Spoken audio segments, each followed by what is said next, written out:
Okay, great. அடுத்து வந்து நான் இங்க பேசுறதுக்கு இன்வைட் பண்றது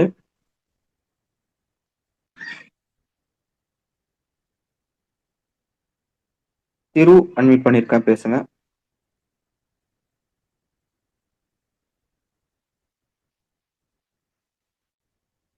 ரேவதி அன்வைட் பண்ணிருக்கேன், பேசுங்க.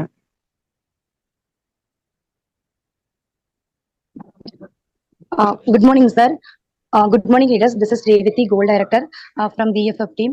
ஸோ என்னோட அப்ளைன் பார்த்தீங்கன்னா star director Rizwana ma'am. So நான் வந்து என்னை பற்றி ஒரு இன்ட்ரோ கொடுத்துக்கிறேன், before wastage and after wastage. So before wastage அப்படின்னு பார்க்கும்போது நானும் ஒரு MBA படிச்சு முடிச்சிருக்கேன். ஸோ படிச்சு முடிச்சதுமே ஓகே, ஸோ நமக்கு நல்லா MBA முடிச்சிருக்கோம், டபுள் டிகிரி கம்ப்ளீட் பண்ணியிருக்கோம், ஸோ சூப்பராக ஒரு ஜாப் கிடைக்கும் அப்படின்ற மைண்ட் செட்டில் தான் நான் இருந்தேன். ஸோ நான் வந்து 2011 பேட்ச்ல முடிச்சேன். ஸோ அப்போ எங்கள் வீட்டு சைடில் எப்படின்னா படிச்சு முடிச்சதுமே வெளியூர்லாம் அந்த மாதிரி ஜாபுக்கெல்லாம் அனுப்பி விட மாட்டாங்க. ஸோ எதா இருந்தாலுமே நான் இருக்கிறது கோயம்புத்தூர், ஸோ இந்த ஊர்லயே நீ ஜாப் எதா இருந்தாலும் இங்கேயே பார்த்துக்கோ அப்படின்ற மாதிரி சொல்லியிருந்தாங்க. ஸோ அப்போ அப்படி பார்க்கும்போது நான் வந்து எனக்கு ஃபர்ஸ்ட் ஜாப்னு கிடைச்சது வந்து சேல்ஸ் ஃபீல்டு தான் கிடைச்சது. ஸோ ஒரு 4 இயர்ஸ் வந்து நான் சேல்ஸ் ஃபீல்ட்ல ஒர்க் பண்ணேன். ஸோ அப்போ உள்ள என்டர் ஆகும்போது ஒரு 6,000 ஸ்டார்ட் பண்ணி அந்த 4 இயர்ஸ்ல, ஏன்னா சேல்ஸ் ஃபீல்ட் அப்படிங்கும்போது கொஞ்சம் நமக்கு இன்சென்டிவ்ஸ் அந்த மாதிரி விஷயங்கள்லாம் இருக்கும். ஸோ அப்படி ஜுவல்லரி ஃபீல்ட்ல தான் ஒர்க் பண்ணியிருந்தேன். ஸோ அப்படி பார்க்கும்போது பார்த்தீங்கன்னா ஒரு 7,000 ஸ்டார்ட் பண்ணி ஒரு 20,000 வரைக்கும் அப்படி இன்கம் இருந்துச்சு. ஸோ அதுக்கப்புறம் என்ன ஆயிடுச்சுன்னா கரெக்டாக மேரேஜ் ஃபிக்ஸ் பண்ணிட்டாங்க. ஸோ கல்யாணம் ஆயிடுச்சு. ஸோ குழந்தைங்க அப்படின்னு பார்க்கும்போது ஒரு 4 இயர்ஸ் அப்படியே கேப் ஆயிடுச்சு. ஸோ அதுக்கப்புறமா 4 இயர்ஸ் கம்ப்ளீட் பண்ணிட்டு ஒரு 5 இயர்ஸ் முடிச்சதுக்கு அப்புறமா அகைன் கல்யாணம் முடிஞ்சு குழந்தைங்களாம் அதுக்கப்புறமா சரி இன்னொரு ஜாப் தேடல அப்படின்னு நான் பார்க்கும்போது ஸோ அந்த இடத்துல என்ன ஆயிடுச்சுன்னா ஃபர்ஸ்ட் ஆஃப் ஆல் ஒரு விமன், ஸோ குழந்தை இருக்கு. ஸோ அப்படி பார்க்கும்போது கண்டிப்பா டைமுக்கு தகுந்த மாதிரி ஒரு ஜாப் வேணும், எக்ஸ்பீரியன்ஸுக்கு தகுந்த மாதிரி ஜாப் போக முடியாது. ஏன்னா சேல்ஸ் ஃபீல்ட்ல போனா டைமிங் செட் ஆகாது. மார்னிங் 10 o'clock போனா ஈவினிங் நம்ம 6 வரைக்குமே ஒர்க் பண்ணணும், சாரி 8 வரைக்குமே ஒர்க் பண்ணணும். ஸோ வீட்டில் அக்செப்ட் பண்ணிக்க மாட்டாங்க, குழந்தை இருக்கு, ரெஸ்பான்சிபிலிட்டிஸ் நமக்கு இருக்கு. ஸோ நெக்ஸ்ட் வந்து பார்த்தோம்னா சரி ஓகே நம்ம டைமுக்கு தகுந்த மாதிரி தான் ஜாப் பார்க்கணும் அப்படின்னு சொல்லி பார்க்கும்போது படிச்ச படிப்புக்கு வேலை கிடைக்கல. ஸோ ஓகே எங்களுக்கு ஓவர் குவாலிஃபிகேஷன் வேணாம் அப்படின்னு சொன்னாங்க. சரி ஓகே நமக்கு வீட்டு பக்கமும் இருக்கணும், குழந்தையும் பார்த்துக்கணும், பட் அதுக்கு தகுந்த மாதிரி நமக்கு ஒரு ஜாபும் கிடைக்கணும் அப்படிங்கும்போது ஸோ எனக்கு வீட்டு பக்கத்துலேயே ஒரு என்டர்பிரினர், ஒரு ஒரு இன்ஜினியர் ஆஃபீஸ் தான். ஸோ அங்க வந்து ஒரு 4 இயர்ஸ் ஒர்க் பண்ணேன். ஸோ அங்க வந்து பாத்தீங்கன்னா அதாவது என்னோட ஃபர்ஸ்ட் ஜாப் அப்படின்னு பார்க்கும்போது 7ல ஸ்டார்ட் பண்ணி 22 கிட்ட டச் பண்ணேன். அண்ட் செகண்ட் ஜாப் திருப்பி உள்ள போகும்போது ஏன்னா டைமிங்க்கு தகுந்த மாதிரி தான் நமக்கு ஜாப் கிடைக்கணும், திருப்பி ஒரு 7ல ஸ்டார்ட் பண்ணி ஒரு 50 வரைக்கும் போனேன். ஸோ அங்க வந்து அந்த 4 இயர்ஸ் ஒர்க் வந்து எப்படி இருந்துச்சுன்னா ரொம்ப அதிகமா ஒர்க் இருக்கும், ரொம்ப ஃபீல்டு ஒர்க்கா இருக்கும். இன்ஜினியர் ஆஃபீஸ் தான், சைட்டுக்கு போகணும், சைட் விசிட் பண்ணணும். ஸோ ஒரு ஒர்க் பண்ற மாதிரி ஒரு நாளைக்கு நம்ம 40 கிலோமீட்டர் 50 கிலோமீட்டர் டிரைவிங்ல இருக்கணும். ஸோ இந்த மாதிரி ஓவர் ஒர்க் பண்ணிட்டு ஒரு ஸ்டேஜுக்கு மேல ரொம்ப spinal problem, back pain. So அதனால அதுக்கப்புறம் ஜாப் கண்டினியூ பண்ண முடியாதுன்ற மாதிரி நான் ரிசைன் பண்ணிட்டேன். ஏன்னா அப்போ வந்து எனக்கு அந்த டைம் ஓகேவா இருந்துச்சு, பட் சேலரி கூட ஓகே, ஆனா என்னால ஒர்க் பண்ண முடியல, ஏன்னா ரொம்ப ஹெவி ஒர்க்கா இருந்துச்சு. ஸோ அப்போ அதுவும் வேணாம் அப்படின்னு நான் ரிசைன் பண்ணிட்டேன். அண்ட் அதுக்கப்புறமா எனக்கு செகண்ட் பேபி பார்ன் ஆனாங்க. அப்போ திருப்பி ஒரு 3 இயர்ஸ் கேப். ஸோ இதுக்கப்புறமா இன்னொரு ஜாப்னு பார்த்தா எனக்கு கிளியரா புரிஞ்சிருச்சு, ஓகே நமக்கு ஆல்ரெடி 2 ஜாப்ல போயிட்டுமே ஒன்னு எக்ஸ்பீரியன்ஸ்க்கு தகுந்த மாதிரி கிடைக்காது, படிச்ச படிப்புக்கும் தகுந்த மாதிரி நமக்கு கிடைக்காது. ஸோ அப்ப நம்ம என்னன்னா இன்கம்க்கு தகுந்த மாதிரி தான் நம்ம பார்க்கணும், இல்லைன்னா டைமுக்கு தகுந்த மாதிரி தான், ஐ மீன் டைமுக்கு தகுந்த மாதிரி தான் நம்ம இன்கம் பார்க்கணும்னா கண்டிப்பா ரொம்ப கம்மியான சேலரியில தான் இருக்கும். ஏன்னா ஒரு விமன் அப்படிதான், நமக்கு இந்த கேப் விட்டு நம்ம ஒரு ஒர்க் பண்ணும்போது நமக்கு அந்த ஜாப்ல வந்து நமக்கு அந்த இன்கம்ன்றது க்ரோ ஆகவே ஆகாது. திருப்பி திருப்பி டிப்பாயி டவுன்ல இருந்து தான் நம்ம வர மாதிரி இருக்கும். ஸோ அது எல்லா விமனுக்குமே அந்த கேப் விட்டுனாலே அந்த அந்த ஒரு ஃபீல் அப்படின்றது வரும். அந்த மாதிரி தான் நமக்கு ஜாப்ன்றது கிடைக்கும். ஸோ அப்ப எனக்கு என்னன்னா ஓகே நம்ம சும்மா ஜாப்னு போயிட்டே இருந்தோம்னா நம்ம லைஃப் வந்து எப்பவுமே மாறாது. ஸோ இதே இன்கம்ல தான் நம்ம ஓடிட்டே இருக்கணும். அந்த நான் ஜாப்ல போன வரைக்குமே, இன்கம் எடுத்த வரைக்குமே எல்லாமே இஎம்ஐ லோன் இப்படியே தான் என்னோட லைஃப் ஓடிட்டு இருந்துச்சு, தவிர சேவிங்ஸ் நான் எதுவுமே பண்ணதே இல்லை. ஸோ அப்ப நான் நிறைய யோசிச்சேன், என்னடா ஜாப்னு போனாலும் நமக்கு எந்த இன்கமும் இல்லை, ஸோ ஒரு சேவிங்ஸும் இல்லை, ரொம்ப லிமிட்டடான இன்கம். ஸோ இந்த லைஃப் இப்படி நம்ம ரன் பண்ண முடியும் அப்படின்னு தான் நான் அந்த டைம்ல வந்து நிறைய யோசிச்சு நான் வந்து நிறைய ஆன்லைன் ஜாப்காக நிறைய ட்ரை பண்ணிட்டே இருந்தேன். ஸோ அப்படி ட்ரை பண்ணிட்டே இருக்கும்போது தான் அப்ப எனக்கு என்னோட பாப்பா வந்து செகண்ட் பாப்பா வந்து அப்பதான் 10 months பேபி. ஸோ அந்த மாதிரி நான் தேடிட்டு இருக்கும்போது நான் கரெக்டா என்னோட குலதெய்வ கோயிலுக்கு போயிட்டு வரும்போது அடிக்கடி சரவணன் சார் சொல்லுவாரு, வெஸ்டேஜ்ன்ற வாய்ப்பு வந்து கடவுளா கொடுக்கறக்கூடிய வாய்ப்புன்னு சொல்லுவாங்க. ஸோ அந்த மாதிரி நான் குலதெய்வ கோயிலுக்கு போயிட்டு வரும்போது தான் நான் ஜஸ்ட் அதே மாதிரி நான் ஃபேஸ்புக்ல நான் ஒரு ஜாப்காக கிளிக் பண்ணேன். ஸோ அது வந்து பாத்தீங்கன்னா கரெக்டா அந்த லிங்க்குள்ள போச்சு பார்க்கும்போது என்னோட அப்ளைன் ஸ்டார்ட் மேம் மூலியமா எனக்கு இந்த வாய்ப்பு கிடைச்சது. ஸோ அப்ப வந்து ஜூம் மீட்டிங் வந்து ஈவினிங் தான் இருக்கும். ஸோ அந்த 7 o'clock மீட்டிங் நான் கரெக்டா பஸ்ல வரதான் அந்த மீட்டிங் நான் அட்டன் பண்ணேன். ஸோ ஃபர்ஸ்ட் எல்டிபி பார்த்ததுமே எனக்கு ரொம்ப ஓகே, இது எனக்கான இடம், இது எனக்கான வாய்ப்பு. ஸோ இந்த வாய்ப்புக்காக தான் நம்ம இவ்வளவு நாள் தேடிட்டு இருந்தோம். ஸோ கண்டிப்பா நம்ம யாருன்றது நம்ம நிரூபிக்கவும் முடியும், நம்மளால ஒரு இன்கம் எடுக்க முடியும்ன்ற அந்த ஸ்கோப் வந்து எனக்கு அந்த எல்டிபி பார்த்த போது சரண் சார் ஸ்பீச் கேட்டப்பவே எனக்கு ரொம்ப பிடிச்சது. அதுலயும் முக்கியமா நான் பார்த்த ஃபர்ஸ்ட் விஷயம் என்னன்னா இன்வெஸ்ட்மெண்ட். ஏன்னா அப்ப பினான்சியலி ஹஸ்பண்டோட ஒரு இன்கம் தான். ஸோ எந்த இடத்துலயுமே நம்ம பணம் கட்டி சேர்றதுக்கெல்லாம் வாய்ப்பே இல்லை. ஸோ அப்ப அப்படி பார்க்கும்போது இன்வெஸ்ட்மெண்ட்டே இல்லை. ஓகே. செகண்ட் பார்த்தா நம்ம இங்க உழைப்பு கொடுத்தா கண்டிப்பா இங்க நல்ல ஒரு growth கொடுக்க முடியும் அப்படின்றது சாரோட ஸ்பீச்ல எனக்கு நல்லா புரிஞ்சுது. ஏன்னா பாசிவ் இன்கம் அப்படின்ற ஒரு விஷயம் எனக்கு புரிஞ்சுது. ஸோ அப்ப கண்டிப்பா இது நமக்கான இடம் தான் அப்படின்றது அந்த அந்த இடத்துல நான் ஃபிக்ஸ் பண்ணேன். ஸோ அப்ப அப்படியே நான் வெஸ்டேஜ்குள்ள ஜாயின் பண்ணேன். அண்ட் அதுக்கப்புறமா எனக்கு என்னோட அப்ளைன் வந்து நிறைய கைட் பண்ணாங்க. ஸோ இந்த பிசினஸ் பத்தி நிறைய விஷயங்கள் கத்துக் கொடுத்தாங்க. ஸோ அதை அப்படியே நான் ஃபாலோ பண்ண ஆரம்பிச்சேன். ஸோ அப்போ நான் பிசினஸ்குள்ள உள்ள என்டர் ஆனதுமே பாத்தீங்கன்னா என்னோட சைட்லயும் என்னோட வீட்டுல வந்து சுத்தமா அக்செப்ட் பண்ணவே இல்லை. ஏன்னா ஃபர்ஸ்ட் ஆஃப் ஆல் என்னோட ஹஸ்பண்ட் என்ன சொன்னாருன்னா, உனக்கு 10 மாசம் கை குழந்தை இருக்கு அண்ட் 4th ஸ்டாண்டர்ட் படிக்கிற ஒரு பாப்பாவும் இருக்கா. ஸோ 2 குழந்தையும் பாத்துக்கணும், வீட்டுல பெரியவங்க இருக்காங்க, ஸோ அவங்களையும் பாத்துக்கணும், அண்ட் வீட்டு வேலை எல்லாமே பண்ணும்போது ஸோ உன்னால எப்படி இந்த பிசினஸ் பண்ண முடியும், ஸோ அதனால நீ வேண்டாம் அப்படின்ற மாதிரி ஃபர்ஸ்ட் எதிர்ப்பு ஹஸ்பண்ட் கிட்ட. அண்ட் செகண்ட் வந்து பாத்தீங்கன்னா என்னோட பேரண்ட்ஸ், என்னோட அப்பா ஆல்ரெடி ஒரு 15-20 வருஷத்துக்கு முன்னாடியே ஆம்பி பிசினஸ் பண்ணி அதுல அவர் வந்து 1 lakh மேல லாஸ் பண்ணிருக்காங்க. ஸோ அவரை பொறுத்த வரைக்கும் நெட்வொர்க் மார்க்கெட்டிங் பிசினஸ் குள்ள யார் போனாலுமே சம்பாதிக்க முடியாது, அங்க இன்கமே எடுக்க முடியாது, அது வந்து வேஸ்ட் அப்படின்ற மாதிரி அப்பாவோட மைண்ட் செட். ஸோ அவங்க அப்பா சைட்ல இருந்துமே இதை பண்ணாத அப்படின்ற மாதிரி ரொம்ப எதிர்த்தாங்க. அண்ட் அதே மாதிரி என்னோட ஃபேமிலி ஃபீல்ட்ல பாத்தீங்கன்னா எல்லாருமே ஷேர் மார்க்கெட்டிங், ஸோ அந்த ஃபீல்ட்ல இருக்கிறவங்க. ஸோ அப்ப அவங்க சைட்ல இருந்து பார்க்கும்போதும் இல்ல இது வந்து மார்க்கெட்டிங் ஃபீல்டெல்லாம் அதெல்லாம் ரொம்ப டஃப், உன்னால பண்ண முடியாது, உனக்கு இது சூட் ஆகாது, செட் ஆகாது, வேணாம் அப்படின்ற மாதிரி தான். ஸோ ஓவராலா டோட்டல் எல்லா ஃபேமிலியும், அதாவது ஒருத்தவங்க எதிர்த்தா கூட நம்ம அவங்கள போராடி ஏதாச்சும் பண்ணலாம், பட் எல்லாரும் ஃபேமிலியே சேர்ந்து இது முடியாது முடியாதுன்னாங்க. பட் எனக்கு ஒரே ஒரு விஷயம் தான், ஸோ ஏதோ நான் நிரூபிக்கணும், எனக்கு ஒரு இன்கம் வேணும். ஸோ நான் பினான்சியலா கஷ்டப்படும் போது எல்லாருக்கிட்டையும் போய் நிக்கிறது எனக்கு பிடிக்காது. ஸோ அப்ப நம்மளா சம்பாதிக்கணும்னா என் கையில இன்கம் வேணும். எனக்கு 2 பெண் குழந்தைங்க இருக்காங்க, அவங்க லைஃப் நான் பார்க்கணும். ஸோ அது மட்டும் தான் என் கண்ணில் பட்டுச்சு. அப்ப நான் எல்லாருக்கிட்டையும் பெருசா எதுவும் பேசிக்கல. பட் எங்க வீட்டுக்கார்கிட்ட மட்டும் நான் ஒரே ஒரு பெர்மிஷன் மட்டும் கிட்ட, எனக்கு ஒரு 5 months மட்டும் டைம் கொடுங்க. ஸோ இந்த 5 monthsல நான் வெஸ்டேஜ்ல நான் ஒரு இன்கம் எடுத்துட்டேன்னா நான் இதை கண்டினியூ பண்றேன். ஸோ இந்த ஒரே ஒரு சான்ஸ் மட்டும் கொடுங்கன்னாரு. ஸோ அப்ப அவரும் ஓகே, இவ்வளவு இந்த ஒரு விஷயத்துக்காக இவ்வளவு நேரம் நான் வந்து ரொம்ப வாதாட்டிட்டே இருக்கேன், ரொம்ப நான் பேசிட்டே இருக்கேன்ட்டு, சரி ஓகே நீ பண்ணிக்கோ அப்படின்ற மாதிரி ஒரு பெர்மிஷன் கொடுத்தாரு. ஸோ அதுக்கப்புறமா ரொம்ப டெடிகேட்டிவா டிசிப்ளினா, அதாவது ட்ரைனிங் ரெகுலரா அட்டன் பண்றதும் ஆகட்டும், அப்ளைன் சப்போர்ட் எடுத்துக்கிறதாகட்டும், நிறைய விஷயங்கள் வெஸ்டேஜ் பத்தி கத்துக்கிட்டு நான் ஒரு 5 monthsல கரெக்டா பிரான்ஸ் டைரக்டர் லெவல் ரீச் பண்ணேன். ஃபர்ஸ்ட் இன்கம் என்னோட 5th month என்னோட ஃபர்ஸ்ட் பிரான்ஸ் டைரக்டர் இன்கம் எடுத்தேன்.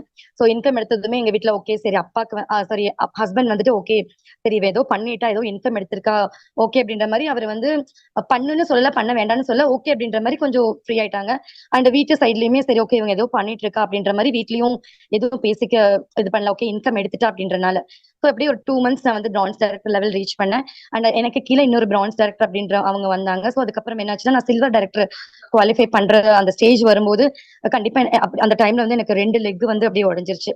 ஸோ அப்ப அந்த ஸ்டேஜ்ல என்னாச்சுன்னு பாத்தீங்கன்னா அப்படியே நான் குவாலிஃபைட்ல போயிட்டேன். ஒரு 7 months நான் நான் குவாலிஃபைட்ல இருந்தேன்.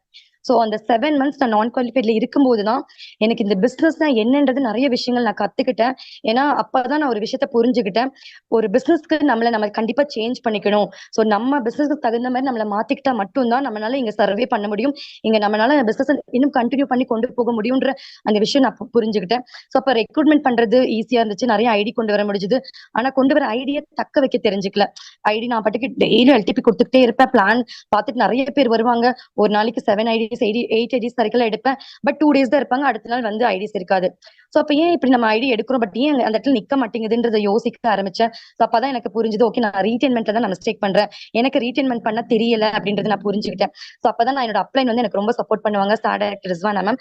சோ மேம் வந்து நிறைய விஷயங்கள் சொல்லுவாங்க, அதாவது எந்த இடத்துல நான் மிஸ்டேக் பண்றேன் அப்படின்றதுல சின்ன சின்ன விஷயங்கள் கரெக்ஷன் பண்ணி கொடுப்பாங்க. சோ ரீடைன்மெண்ட்ல ஃபோக்கஸ் பண்ணணும்னா அட்டெண்டன்ஸ் வந்து நம்ம ரொம்ப ஃபோக்கஸ் பண்ணணும் அப்படின்ற விஷயம் சொன்னாங்க. அந்த அப்பதான் நான் வந்து ஒரு லாஸ்ட் இயர் மே மந்த்ல வந்து திருப்பூர்ல வந்து ஒரு ஆஃப்லைன் மீட்டிங் வச்சிருந்தாங்க. சோ அப்ப நான் சரண் சார் அப்பதான் நான் ஃபர்ஸ்ட் டைம் பார்த்தேன். சோ அப்ப நான் சார்கிட்ட பேசும்போது சார் எனக்கு அன்னைக்கு சொன்ன விஷயம் அதேதான், நீங்க அட்டெண்டன்ஸை வந்து ஃபோக்கஸ் பண்ணுங்க, அட்டெண்டன்ஸ் ஸ்ட்ரென்த்தை மட்டும் இம்ப்ரூவ்மெண்ட் பண்ணுங்க, நீங்க அட்டெண்டன்ஸ் ஸ்ட்ரென்த்தை இம்ப்ரூவ்மெண்ட் பண்ண கண்டிப்பா அந்த growthன்றது கிடைக்கும் அப்படின்னு சொன்னாரு.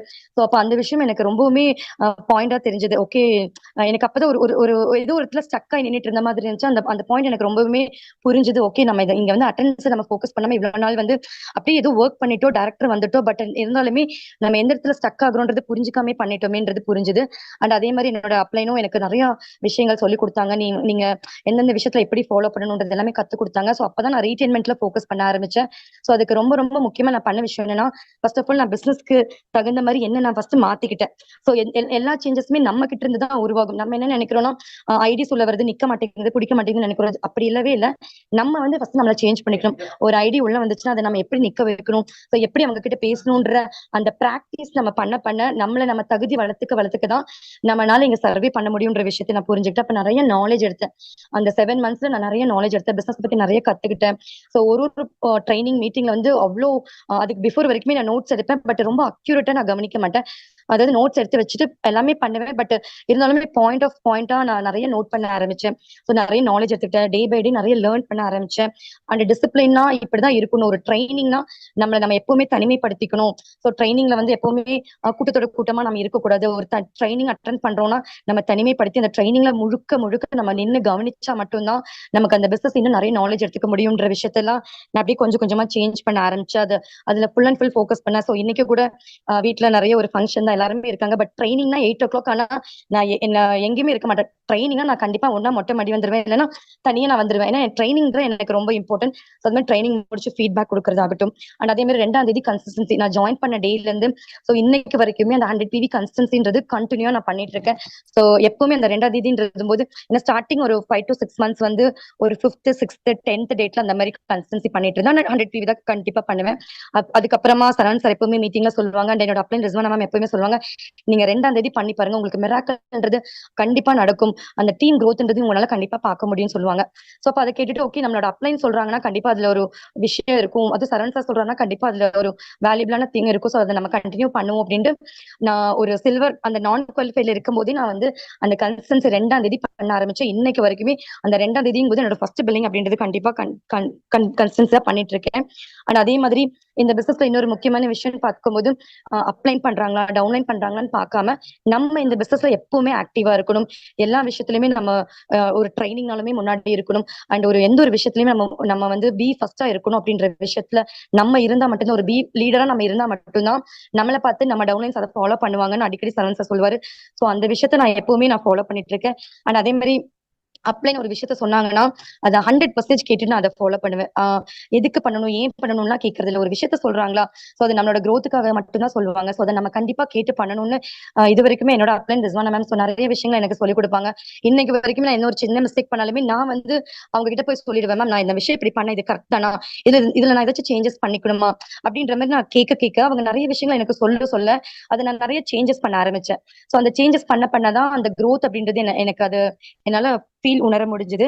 ஸோ அதே மாதிரி இன்னொரு முக்கியமான விஷயம் பார்த்தோம்னா எப்பவுமே நம்ம கான்ஃபிடண்டா இருக்கணும். எந்த இடத்துல கான்ஃபிடண்டா இருக்கணும்னா ரெக்ரூட்மெண்ட்லயும் ரீடைன்மெண்ட்ல ரொம்ப கான்ஃபிடண்டா இருக்கணும். ஸோ அந்த விஷயமும் நான் இந்த நான் குவாலிஃபைட்ல இருக்கும்போது நிறைய கத்துக்கிட்டேன். ஸோ ரெக்ரூட்மெண்ட் பண்ணும்போது நம்ம பேசக்கூடிய ஒரு ஸ்பீச் ஆகட்டும் ப்ரொஃபஷனலா எடுத்து பண்ணணும். ஏன்னா நம்ம ஒரு நல்ல ஒரு இடத்துல இருக்கும், நல்ல ஒரு கம்பெனில இருக்கும், ஒரு நல்ல வாய்ப்பு கொடுக்குற இடத்துல இருக்கும்போது அந்த அளவுக்கு நம்ம ப்ரொஃபஷனலா இருக்கணும். ஏதோ ஏனோ தானோ பண்ணக்கூடாது. ஒரு விசிட்டிங் கார்டு கொடுத்தா கூட அது ஒரு ப்ரொஃபஷனலா இருக்கணும். சோ இந்த மாதிரி நிறைய விஷயங்கள் வந்து எனக்கு அப்ளைன் என்னோட ரிஸ்வானா மேம் எப்பவுமே அடிக்கடி சொல்லுவாங்க, ப்ரொஃபஷனலா பண்ணுங்க. நம்ம பல பேருக்கு வாய்ப்பு கொடுத்து பல பேரோட வாழ்க்கையை மாத்தக்கூடிய இடத்துல இருக்கும். ஸோ அப்படி இருக்கும்போது நம்ம ப்ரொஃபஷனலா பண்ணதான் நம்மளோட பிசினஸ்க்கு நமக்கு ஒரு மதிப்பு கொடுத்த மாதிரி இருக்கும், நம்மளுக்கும் அந்த ஒரு மதிப்புன்றது கிடைக்கும்னு சொல்லுவாங்க. ஸோ அதை எப்பவுமே நான் ப்ராப்பரா ஃபாலோ பண்ணுவேன். ஸோ அந்த மாதிரி பண்ணும்போது அந்த ரெக்ரூட்மெண்ட்ல கொஞ்சம் கான்ஃபிடென்ட் வந்துச்சு. அண்ட் ரீடைன்மெண்ட் பார்க்கும்போது நான் என்னென்ன விஷயங்கள் ஃபாலோ பண்ணேன் அப்படின்னா, டெய்லியுமே அட்டண்டன்ஸ் நான் வந்து ரெகுலரா ஃபாலோ பண்ணுவேன். அண்ட் ஆப்சன்டீஸ் இருந்தாங்கன்னா நெக்ஸ்ட் டே கால் பண்ணி அவங்களுக்கு திருப்பியும் ட்ரைனிங்ல கொண்டு வந்து உட்கார வைக்கிறதாகட்டும். அண்ட் அதே மாதிரி 8 o'clock ட்ரைனிங் அப்படின்னு ஸ்டார்ட் பண்ணிட்டாங்கன்னா 7 o'clock எல்லாம் நான் எப்பவுமே அவைலபிளா இருப்பேன். 7 மணில இருந்து நான் ஸ்டார்ட் பண்ண ஆரம்பிச்சிருவேன். டவுன்லைன்ஸ்க்கு கால் பண்றதுக்கு, ட்ரைனிங்க்கு வாங்கன்னு கூப்பிடுறதை விட ட்ரைனிங் மூலியமா என்ன முக்கியம் நமக்கு கிடைக்கும், எப்படி நம்ம பிசினஸ் கத்துப்போம் அப்படின்ற விஷயங்கள் சொல்ல நிறைய ஆப்சன்டீஸ் கம்மியாயிடுச்சு. ட்ரைனிங்கோட ஸ்ட்ரென்த் அப்படின்றது இம்ப்ரூவ்மெண்ட் ஆச்சு. ஸோ இந்த மாதிரி விஷயங்கள் ஃபாலோ பண்ணும்போது தான் எனக்கு ட்ரைனிங்கோட ஸ்ட்ரென்த் அப்படின்றது இம்ப்ரூவ்மெண்ட் ஆச்சு. ஸோ இப்படி நான் ஃபாலோ பண்ணதான் எனக்கு டீம் growth ஆக ஒரு செப்டம்பர் மந்த் நான் சில்வர் டைரக்டர் வித் டிபிபியோட குவாலிஃபை பண்ணேன். அண்ட் அப்படியே கண்டினியூ ஒரு 4 months சில்வர் டைரக்டர் டிபிபியோட இருந்தேன். அண்ட் ஜான்வரி அப்படின்னு பார்க்கும்போது இந்த வருஷம் ஜான்வரியில கோல்டு டைரக்டர் வித் டிபிபியோட இன்கம் எடுத்தேன். ஸோ அண்ட் அதை அப்படியே கண்டினியூ பண்ணிட்டு மார்ச் மந்த் வந்து பாத்தீங்கன்னா 2 LOB, ஸோ 2 LOBயோட இன்கம் எடுத்தேன். ஸோ இது எல்லாமே வந்து பாத்தீங்கன்னா ரொம்ப இந்த பிசினஸ் ரொம்ப முக்கியம் என்னன்னா நம்ம போடுற உழைப்புக்கு கண்டிப்பா ரிசல்ட் வரும். பட் அந்த ரிசல்ட் வர வரைக்கும் நமக்கு ரொம்ப முக்கியமே பொறுமை வேணும், நிதானம் வேணும். ஃபர்ஸ்ட் பிசினஸோட புரிதல் வேணும். ஏன்னா இந்த பிசினஸ்ல நமக்கு உடனே சக்சஸ் வரும். இன்னைக்கு போட்ட நாளைக்கே மரம் இன்னைக்கு விதை விதைச்சா நாளைக்கே செடி முளைக்காது. சோ அந்த மாதிரி இந்த பிசினஸ் பொறுத்த வரைக்குமே நம்ம பண்ணக்கூடிய ஒர்க்குக்கு ரிசல்ட்ன்றது கண்டிப்பா கிடைக்கும். ஸோ இப்போ நான் ஜாயின் பண்ணி ஒரு 1 year 8 months ஆச்சு. ஸோ எனக்கு ஸ்டார்டிங்ல பாத்தீங்கன்னா 4 months பிரான்ஸ், அதுக்கப்புறமா நான் குவாலிஃபைட்ல இருந்தேன். அதுக்கப்புறமா டீம் க்ரோத் ஆகி இப்போ வந்து லாஸ்ட் மந்த் என்னோட இன்கம் வந்து பாத்தீங்கன்னா 37,000 நான் இன்கம் எடுத்திருக்கேன் வித் எல்ஓபியோட. அண்ட் ஹையஸ்ட் இன்கமா வெஸ்டேஜ்ல 50,000 இன்கம் எடுத்திருக்கேன். ஸோ இந்த இன்கம் மூலியமா பாத்தீங்கன்னா நான் என்னோட பாப்பாவோட ஸ்கூல் ஃபீஸ் கட்டியிருக்கேன். And post office saving schemes 2 பாப்பாங்களுக்கு ஆரம்பிச்சிருக்கேன். அண்ட் வந்துட்டு வீட்டுல இருக்கிற எக்ஸ்பென்சஸ் ஆகட்டும், இல்ல வீட்டு ரெண்ட் ஆகட்டும், ஸோ இது எல்லாமே என்னால பண்ண முடிஞ்சது. பட் இதே வெஸ்டேஜுக்கு பிஃபோர் வரைக்குமே நான் ஒரு 3 to 4 years வந்து ஒரு இன்கமும் இல்ல, ஒண்ணுமே இல்ல. ஒரு 100 ரூபாய் வேணும்னா கூட ஒரு ஹஸ்பண்ட் கிட்ட தான் கேட்கணும், இல்லைன்னா வீட்டுல பேரண்ட்ஸ் கிட்ட கேட்கணும். எல்லாத்துக்குமே இன்னொருத்தங்க கிட்ட கையேந்தி நின்னுட்டு இருந்தேன். பட் இப்ப என்னோட வெஸ்டேஜ்ல என்னோட வாழ்க்கை இந்த அளவுக்கு மாறி இப்ப நான் முதல் அடி எடுத்து வச்சிருக்கேன்னா அது கண்டிப்பா வெஸ்டேஜ்னால மட்டுமே தான். சோ எனக்கும் பாத்தீங்கன்னா ஒரு விமன், இங்க நிறைய விமன்ஸ் கண்டிப்பா கேட்டுட்டு இருப்பீங்க. சோ எல்லாரும் விமனுக்கும் நான் சொல்லக்கூடிய ஒரு விஷயம் என்னன்னா, கண்டிப்பா வீட்டுல வேணான்னு சொல்லுவாங்க, இதெல்லாம் உனக்கு செட் ஆகாதுன்னு சொல்லுவாங்க. பர்ச்சேஸ் பண்றதுக்கெல்லாம் நான் வந்து ஸ்டார்ட் பண்ண புதுசுல ஃபர்ஸ்ட் ஒரு 4 months எனக்கு பர்ச்சேஸ் பண்றதுக்கு 1 ரூபாய் கூட எங்க வீட்டுல கொடுக்கவே இல்லை. ஏன்னா எல்லாருமே நான் எதிர்த்து தான் நின்னாங்க. யாருமே பர்ச்சேஸ் பண்ண வேண்டாம் நாங்க. நான் வந்து ஃப்ரெண்ட்ஸ் கிட்ட கொஞ்சம் கடன் வாங்குறதாகட்டும், இல்ல கொஞ்சம் என்னன்னா எனக்கு கவர்மெண்டோட அமௌண்ட் வருது. சோ இந்த மாதிரி வீட்டுக்கு கிடைக்கக்கூடிய பணத்தில சேவ் பண்ணி வச்சு, சோ அந்த மாதிரி என்னோட 100 PV கன்சிஸ்டன்சின்றது பண்ணேன். சோ அதாவது எதுக்காக சொல்றேன்னா, நம்மளால முடியும்னு நினைச்சா கண்டிப்பா முடியும். பட் நம்மளோட முயற்சி மட்டும்தான் இருக்கு. சோ அதே மாதிரி ட்ரைனிங் கரெக்டா ட்ரைனிங் பாக்குற டைம்ல தான் எங்க வீட்டுல வந்து ஏதோ ஒரு விஷயத்த சொல்லிக்கிட்டே இருப்பாங்க. இதை பண்ணு அதை பண்ணு, குக்கிங் பண்ற இடத்துல ரொம்ப டார்ச்சர் பண்ணுவாங்க, ஏதோ ஒண்ணு சொல்லிக்கிட்டே இருப்பாங்க. பட் அது எல்லாமே தாண்டி நமக்கு நம்மளோட வாழ்க்கை மாறணும்னா நம்ம தான் அங்க நிக்கணும் அப்படின்றது மட்டும்தான் எனக்கு ரொம்ப கிளியரா புரிஞ்சுது. சோ அது வந்து கண்டிப்பா வெஸ்டேஜ்ல கிடைக்கும். சோ நான் சொன்ன மாதிரி பொறுமையும் நிதானமும் இந்த பிசினஸ்ல நம்மளால சக்சஸ் பண்ண முடியும்ன்ற அந்த நம்பிக்கையோட கன்சிஸ்டன்டா பண்ணோம்னா கண்டிப்பா இங்க பெரிய லெவல்ல சக்சஸ் பண்ண முடியும். அண்ட் அதே மாதிரி இப்போ ஒரு கன்சிஸ்டன்சின்னு பார்க்கும்போது நான் ஃபர்ஸ்ட் மந்த் நான் கன்சிஸ்டன்சி ஸ்டார்ட் பண்ணும்போது என் கூட ஒருத்தங்க தான் ஸ்டார்ட் பண்ணாங்க. ஸோ 2 பேர் தான் கன்சிஸ்டன்சி அப்படின்றது நாங்க ஆரம்பிச்சோம். அண்ட் அதுக்கப்புறமா போக போக பாத்தீங்கன்னா இப்போ வந்து டீம்ல வந்து ஒரு 75 to 85 மெம்பர்ஸ் வந்து கன்சிஸ்டன்சி மந்த்லி பண்றாங்க. ஸோ இது எல்லாமே ஒரு க்ரோத் தான். நான் வந்து ஒரு டைம்ல பிரான்ஸ் செக்டர் டிபிபி இன்கம் எடுக்கிறதுக்கு அந்த 2,600 பிவிக்கு மந்த் எண்டு வரைக்கும் நான் போராடி இருக்கேன். 26ஆம் தேதி 27ஆம் தேதி அந்த 30ஆம் தேதி வரைக்குமே அந்த 2600 பிவி வர்றதுக்கு அவ்வளவு எஃபர்ட் கொடுப்பேன்.